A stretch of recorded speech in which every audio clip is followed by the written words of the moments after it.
We're in an urgent time. We've seen basic norms and principles that have served us well for decades increasingly violated, not to mention policies that have further skewed towards the wealthy and powerful.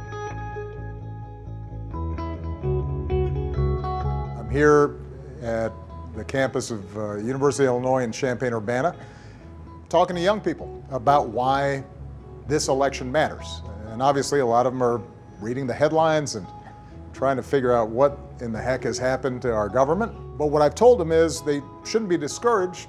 They got to step up and vote. Young people historically vote at much lower levels, especially during midterm elections, meaning elections where a presidential race isn't at issue. And in 2014, which was the last midterm election, only 1 in 5 young people who were eligible to vote voted. 1 in 5, which means that you get a Congress that is not representative of the interests of the majority of the people in this country. It means that you're not going to get somebody who's worried about how college students are paying their bills. You're not going to get somebody who is concerned about climate change. You're not going to get somebody who wants to try to get lobbyists and huge billionaire shadow PAC contributions out of politics. You're not going to get somebody who is paying attention to something like criminal justice reform or the Me Too movement. And part of what is so important for me to be able to communicate to young people like this, many who may be voting for the first time, is that our government is not just the President of the United States. We don't have a monarchy here where one person issues edicts and then suddenly everything changes. Things happen because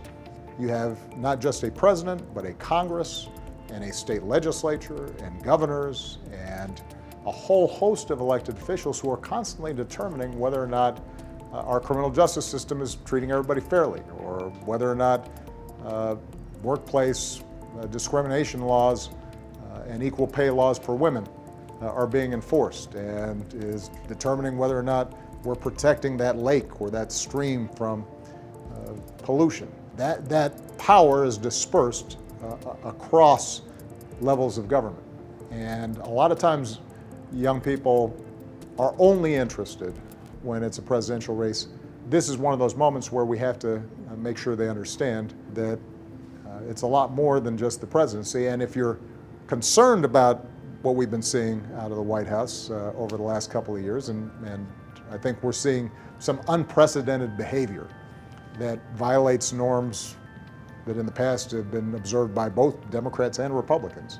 The only check on that behavior is going to be having a Congress and other elected officials across the country who stand up for American values and American ideals, things like rule of law and freedom of the press, and not trying to intimidate enemies by threatening them with the criminal justice system, and being transparent and disclosing potential conflicts of interest. Basic stuff that doesn't even get to policy yet, but really is central to our democracy being able to work.